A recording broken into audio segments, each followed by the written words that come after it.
दोस्तों स्वागत है आपके अपने फेवरेट चैनल एजुकेशन अड्डा पे। मैं आपके लिए एक न्यू वीडियो के साथ हाजिर हो चुका हूं। एग्जाम में कुछ क्वेश्चन आपको आते हैं, कुछ नंबर आपको दे दिए जाते हैं। ये प्रूफ करने के लिए ये बताइए कि रैशन नंबर होगा या फिर ए रैशन नंबर होगा। ये सब प्रूफ करने के लिए आपका आ सकता है। मैं आपको एक शॉर्टकट ट्रिक के साथ बताऊँगा, सीक्रेट ट्रिक के साथ, कि ये सबको हम कैसे प्रूफ करते हैं, कैसे प्रूफ नहीं करते। तो उससे पहले हम ये समझते हैं कि रैशन नंबर और ए रैशन नंबर क्या होता है, क्या नहीं होता है। तो रैशन नंबर के ऊपर मैं से दो ही बात करूंगा, वही चीज़ समझ लेना, पूरा रैशन नंबर इसके अंदर होगा। तो रैशन नंबर में सबसे पहले हम बात करते हैं, रैशन नंबर की बात करते हैं। सबसे पहले हम रैशन नंबर की बात करते हैं। तो रैशन नंबर क्या होगा कि जो हम डिवाइड की फॉर्म में लिख सकते हैं, डिवाइड की फॉर्म में लिख सकते हैं, रिप्रेजेंट कर सकते हैं, उसको क्या करते हैं, रैशन फॉर्म करते हैं, पे अपॉन में क्यू। उसमें भी एक कंडीशन है, जो कि क्यू जो है आपका डिनोमिनेटर आपका जो है वो आपका क्या है, जीरो नहीं होना चाहिए, जीरो नहीं होना चाहिए, बाकी कुछ भी हो। अब एग्जाम्पल के लिए 1/2, 1/3, 1/4, 2/3, कुछ भी आप मान लीजिए, 7/9, ये सब क्या है आपके रैशन नंबर की फॉर्म है। लेकिन 10 अपॉन में 0 क्या वो रैशन नंबर होगा? नहीं बेटा, नहीं हो सकता। 0 जो है वो नीचे नहीं आना चाहिए, 0 ऊपर होगा चलेगा, 0 अपॉन में 1 होगा, 0 अपॉन में 6 होगा, ये सब चलेगा, लेकिन नीचे 0 आ गई ये नहीं चलेगा। ये आप रैशन नंबर की दो बातें और हैं, वो भी क्या है हम समझते हैं। एग्जाम्पल में मैंने क्या लिया है, 1/2 लिया है। 1/2 अगर पूरा पूरा क्या है, डिवाइड हो रहा है, 1/2 reminder will be 0, quotient will be 0.5।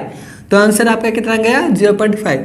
तो पूरा पूरा डिवाइड हो रहा है, तो उस चीज़ को हम क्या कहते हैं, टर्मिनेटिंग वैल्यू क्या है हम कहते हैं। मान लीजिए पूरा पूरा डिवाइड नहीं होगा, तो उसका मतलब क्या होगा, वहाँ वैल्यू क्या होगी, रिपीट होती रहेगी। जैसे 1/3 रैशन नंबर की फॉर्म है, पी अपॉन में क्यू, बटे की शक्ल है, तो आंसर कितना जाएगा, 0.3333 आपका आंसर जाएगा। तो वहाँ पर भी आप क्या देख रहे हो कि वैल्यू जो है वो आपकी रिपीट हो रही है, वैल्यू रिपीट हो रही है, तो वहाँ पर क्या होगा, टर्मिनेटिंग तो नहीं होगा, क्योंकि रिमाइंडर आपका 0 नहीं आया, टर्मिनेटिंग नहीं होगा, नॉन टर्मिनेटिंग हो गया, रिपीट हो रहा है, तो क्या आप कह सकते हो, नॉन टर्मिनेटिंग बट रिपीटेड, या फिर क्या कह सकते हो, नॉन टर्मिनेटिंग बट रिकरिंग, आप क्या है कह सकते। अब बात करते हैं ए रैशन नंबर की। ए रैशन नंबर कौन से होते हैं, जो नंबर आपके क्या रैशन नंबर नहीं होंगे वो ए रैशन नंबर होगा। ए रैशन नंबर में कैसे होगा कि आपका पूरा पूरा क्या है, डिवाइड नहीं होगा, पूरा पूरा डिवाइड नहीं होगा, और ना ही क्या है आपका रिपीट नहीं आएगा, ना वैल्यू रिपीट आएगी, ना ही क्या है पूरी आपका डिविजिबल होगा। तो उस चीज़ का कहेंगे, जैसे 1.237986547 ऐसे जो वैल्यू चल रही है, तो उस चीज़ का क्या कहते हैं, ए रैशन नंबर कहते हैं। क्योंकि यहाँ पर वैल्यू क्या रिपीट भी नहीं हो रही, ना ही पूरा पूरा कट रहा है, तो वैल्यू आगे भी जा रही है। तो ऐसे करके डॉट डॉट डॉट डॉट करके आपकी वैल्यू आगे भी जा रही है, कॉन्टिन्यूटी क्या आपकी जा रही है, ए रैशन नंबर होगा। ए रैशन नंबर विल बी पाई। पाई जो होता है 22/7 आपका होता है, नहीं नहीं नहीं, 22/7 नहीं होता पाई। पाई विल बी 3.14237 आपका होता है, 3.14237, और आपकी जाती रहती है इस प्रकार से। तो वहाँ पर क्या है, पाई भी जो है वो एक ए रैशन नंबर है, लेकिन 22/7 लिखेंगे, ये कौन सा आपका नंबर हो जाएगा, रैशन नंबर आपका हो जाएगा। हम पाई की वैल्यू जो है कैलकुलेशन करने के लिए कई बार 22/7 ले सकते हैं। 22/7 विल बी रिप्रेजेंट रैशन नंबर, पर पाई जो है वो आपका ए रैशन नंबर आपका होगा, क्योंकि वहाँ पर वैल्यू क्या रिपीट नहीं हो रही है, ना ही वैल्यू स्टॉप हो रही है, रुक भी नहीं रही है, डिवाइड पूरा पूरा नहीं हो रहा है। उसी प्रकार से रूट वाली वैल्यू, √2, √3, √5, √11, तो यहाँ पर हम रूट वाली वैल्यू को भी क्या करते हैं, ए रैशन नंबर कहते हैं। पर ये √4, √25 ये क्या आपके रैशन नंबर होगी। क्यों? क्योंकि non perfect square, non perfect square का ही हम क्या कहते हैं, ए रैशन नंबर कहते हैं। और जो कि परफेक्ट स्क्वायर रूट आपका आ सकता है, ये परफेक्ट स्क्वायर रूट है, जिसका कितना बनेगा आपका 2 × 2, तो आपका बनेगा 2 का स्क्वायर का रूट, और ये आपका 2 बन जाएगा, ये कितना 5 आपका बन जाएगा। उसी प्रकार से कैसे बनेगा, आगे क्वेश्चन को सॉल्व करते टाइम मैं आपको समझा दूंगा कैसे बनेगा कैसे नहीं बनेगा। तो ये जो परफेक्ट स्क्वायर रूट आपके होते हैं उसको क्या है, हम रैशनल नंबर कहते हैं। लेकिन नॉट परफेक्ट स्क्वायर रूट जो होते हैं वो आपके क्या होते हैं, इरेशनल नंबर आपको होता है। अब क्या है ट्रिक, क्या है उस क्वेश्चन में पहचानने के लिए कि आपका रैशनल नंबर हो रहा है, इरेशनल नंबर हो रहा है, कैसे है ट्रिक। तो रूट के अंदर कोई भी वैल्यू जो होती है, अगर वो वैल्यू प्राइम नंबर है, प्राइम नंबर अगर वो वैल्यू है तो इसका मतलब वहाँ पर क्या होगा, इरेशनल नंबर होगा। अगर प्राइम के अलावा कुछ भी वैल्यू है, प्राइम नंबर ना हो गए कुछ भी वैल्यू है, वहाँ पर क्या होगा, आपका रैशनल नंबर होगा। ये एक शॉर्टकट ट्रिक थी। अब बात करते हैं क्वेश्चन की बात करते हैं। तो अब हम क्वेश्चन की तरफ चलते हैं। क्वेश्चन में क्या कर रहा है, prove that root 3 is an irrational number.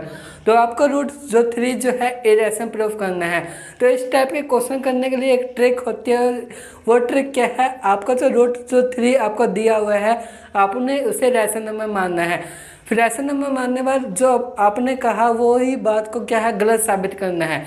आपने रैशनल नंबर मानना और अपने ही बात को क्या है, गलत साबित करना है। और गलत साबित होते ही वो क्या आ जाएगा, इरेशनल नंबर आ जाएगा। अब नोटबुक में कैसे करना है, वो करना है, सबसे पहले आपने क्या है, रैशनल नंबर मानना है। तो आप लिखोगे लेट अज्यूम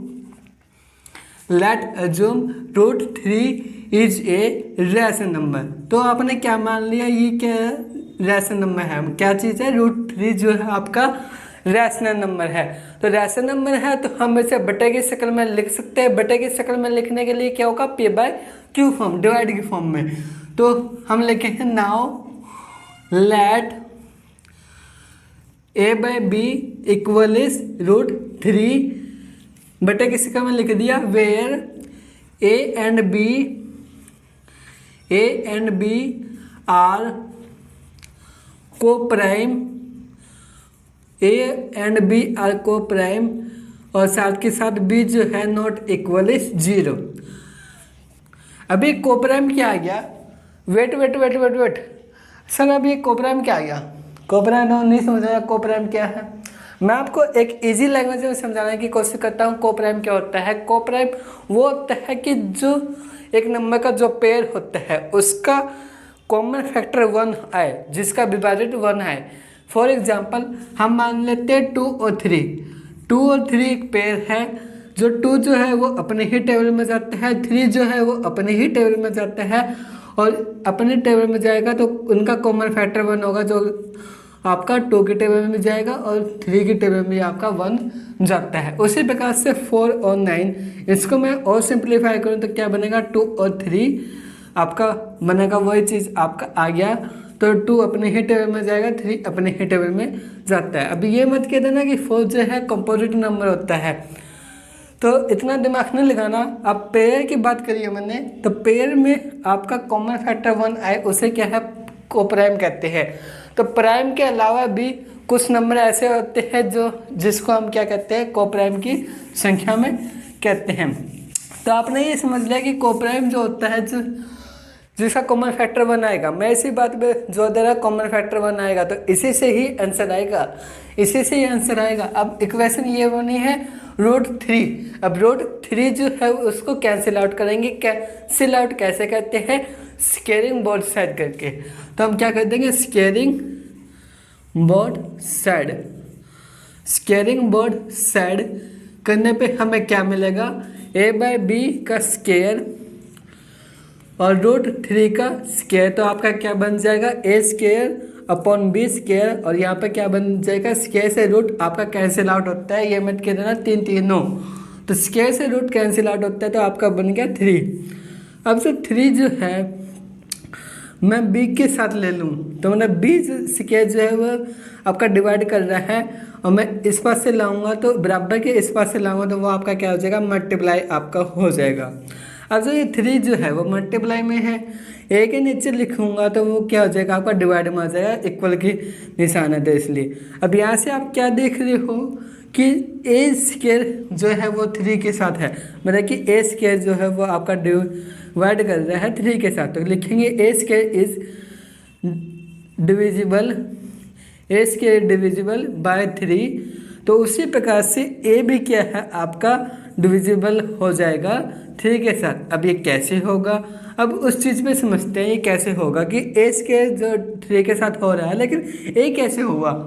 उसका लिए एक मैंने मान लिया नंबर आपका 8 है, जो मैं डिवाइड कर रहा हूँ 8 के साथ, हो रहा है डिवाइड हो रहा है 8 के साथ। उसी प्रकार से 8 का स्क्वायर 64 जो कि 8 के साथ डिवाइड हो रहा है, यस। उसी प्रकार से 5 जो है आपका नंबर जो है वो आपका डिवाइड हो रहा है 5 के साथ, और 5 का स्क्वायर 25 जो है वो 5 के साथ आपका डिवाइड होता है। तो सेम चीज़ यहाँ पर है कि ए स्क्वायर क्या है आपका डिवाइड कर रहा है 3 के साथ, तो ए भी क्या है डिवाइड करेगा 3 के साथ। अब यही स्टेप आपने क्या है रिपीट करना है, इतना ही स्टेप क्या आपने फिर से रिपीट कर देना है। कैसे रिपीट करना है, अब जो ये इक्वेशन फर्स्ट है, ये वाली जो इक्वेशन फर्स्ट है इसे ध्यान से समझना। ये क्या है, a by b equal is √3, ये चीज़ थी। तो इसका मतलब क्या होगा, b इस पास से आया तो a इक्वल इज √3b। अब क्या मानना है, a जो होगा √3 की जगह 3 मानना है, नॉट रूट के अंदर, और b और रूट का कुछ कांस्टेंट मान लेता हूँ m इसका कांस्टेंट, और लिख देना है लेट, ये क्या आपने अज्यूम करके माननी है। तो a इक्वल इज 3m, यही वैल्यू क्या है आपने इक्वेशन फर्स्ट के अंदर पुट करनी है। तो लिख देना put value a in equation first. तो हमें क्या मिलेगा, इक्वेशन फर्स्ट में पुट करने के बाद आपको मिल जाएगा 3m/b इक्वल इज √3। अब जब b जो है वो आपका डिवाइड कर रहा है तो बराबर के इस पास से बेचूंगा तो आपका क्या करेगा, मल्टीप्लाई करेगा, और √3 जो मल्टीप्लाई कर रहा है बराबर के इस पास से बेचूंगा तो क्या करेगा, आपका डिवाइड करेगा, √3 आपका यहाँ पर डिवाइड करेगा, कुछ इस प्रकार से आपका डिवाइड करेगा। अब मैं इसे क्या करूँगा, वही चीज़ आपने स्केलिंग करनी है, स्केलिंग बोथ साइड, तो आपने क्या कर देनी है, स्केलिंग करनी है। तो लिख देनी है स्केलिंग बोथ साइड। तो आपका क्या मिलेगा स्केलिंग करने से, तो आपको मिल जाएगा 3 का m का स्क्वायर, तो आपका कितना आ जाएगा, इसका स्क्वायर 9m स्क्वायर आपका आ जाएगा, और यहाँ से स्क्वायर से रूट कैंसिल आउट आपका हो जाएगा, तो क्या बचेगा 3 ही बचेगा, और यहाँ पे कितना आ जाएगा b स्क्वायर आपका आ जाएगा। तो यहाँ से 3 से कैंसिल आउट हो रहा था, 3m square equal is b square. तो आप यहाँ से क्या देख रहे हो कि b स्क्वायर जो है वो 3m स्क्वायर के बराबर है। तो 3 जो मल्टीप्लाई में मैं इस पास से ले जाऊँ बराबर के इस पास से, तो यहाँ पे क्या हो जाएगा, डिवाइड में हो जाएगा। अब वही चीज़ यहाँ से आगे कि b स्क्वायर जो है वो आपका डिविजिबल रहा है, किसके साथ डिविजिबल रहा है, 3 के साथ डिविजिबल रहा है, लिख देना डिविजिबल बाय 3, और तो b भी क्या रहेगा उसी प्रकार से डिविजिबल बाय 3। तो ये इक्वेशन आपकी कौन सी आ गई, थर्ड आ गई। तो सेकंड इक्वेशन कौन सी आई, सेकंड इक्वेशन ये वाली, और थर्ड इक्वेशन ये वाली। अब हमने क्या माना था, हमने ए बी को क्या माना था, कोप्राइम, और कोप्राइम क्या होता है, जिसका कॉमन फैक्टर 1 है, जो 1 से आपका डिवाइड हो। अब ए जो है वो आपका 3 से भी डिवाइड हो रहा है, बी जो है वो आपका 3 से भी डिवाइड हो रहा है, मतलब क्या हुआ कि 1 से भी ज़्यादा आपका डिवाइड हो रहा है, 1 से डिवाइड हो रहा है, 1 के अलावा भी डिवाइड हो रहा है, किससे डिवाइड हो रहा है, 3 से। जो इक्वेशन नंबर 2 और इक्वेशन नंबर 3 है वो आपकी क्या है, गलत है। तो हमने जो कंट्राडिक्शन माननी है, अज्यूम करिए जो हमने मानना है कंट्राडिक्शन, वो आपकी क्या हो चुकी है, रॉन्ग हो चुकी है। तो रॉन्ग हुई तो इसका मतलब क्या हुआ, √3 is not a rational number. तो आपका क्या हो जाएगा, सेकंड कंट्राडिक्शन क्या हो जाएगी आपकी, कि √3 इज ए इरैशनल नंबर। तो ये आपकी ट्रिक थी इस क्वेश्चन को सॉल्व करने के लिए। हम नेक्स्ट वीडियो में मिलेंगे एक्सरसाइज 1.3 क्लास 10th।